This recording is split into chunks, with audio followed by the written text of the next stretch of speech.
நமக்கு சில கிளைண்ட்ஸ்லாம் இருப்பாங்க. அவங்களெல்லாம் கிளைண்ட்டுன்னு சொல்றத விட ஃப்ரெண்ட்ஸ்ன்னே சொல்லிறலாம். அந்த அளவுக்கு நம்ம கூட க்ளோஸ் ஆயிருவாங்க. அப்படிப்பட்ட ஒன் ஆஃப் மை கிளைண்ட் தான் பிரைட் வஜிகா. இவங்க ஆல்ரெடி உங்களோட என்கேஜ்மெண்ட்டுக்கே நம்மள புக் பண்றதுக்காக எல்லாம் என்கொயரியும் பண்ணியிருந்தாங்க. இருந்தாலும் நம்மள லாஸ்ட் மினிட்ல கேன்சல் பண்ணிட்டாங்க. உனக்கெல்லாம் வெக்கமே இல்லையாடா? கெட்ட வாரத்துல திக்கி போயிருவேன். அப்புறம் பெத்தம் கொதிக்குது உன்னை பாக்க.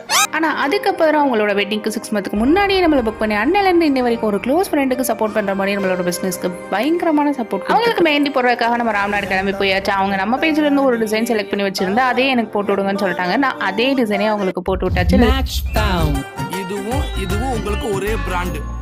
அதுல உங்களுக்கு கொஞ்சம் கன்ஃபியூஸ் ஆயிருச்சு. அவங்களோட பியூரான அரேஞ்ச் மேரேஜ் எப்படி நடந்துச்சுன்னா அவங்களோட ஸ்டோரி எல்லாம் சொல்லிட்டு இருந்தாங்க. அதெல்லாம் கேட்டு முடிச்சுட்டு நம்ம ஃப்ரெண்டும் பேக்கும் போட்டு முடிச்சாச்சு. அது எப்படிமா பொய்ய உண்மை மாதிரி டவுட் இல்லாம திக்காம ஃபியூச்சர்ல கப்பல் ஆக போறேன்னு சொல்லிட்டு இருந்தாங்க. அவங்களோட ஸ்டைன் பிக்கெல்லாம் நான் அரேஞ்ச் பண்றேன். எப்படி இருக்குன்னு மறக்காம கமெண்ட் பண்ணிருங்க.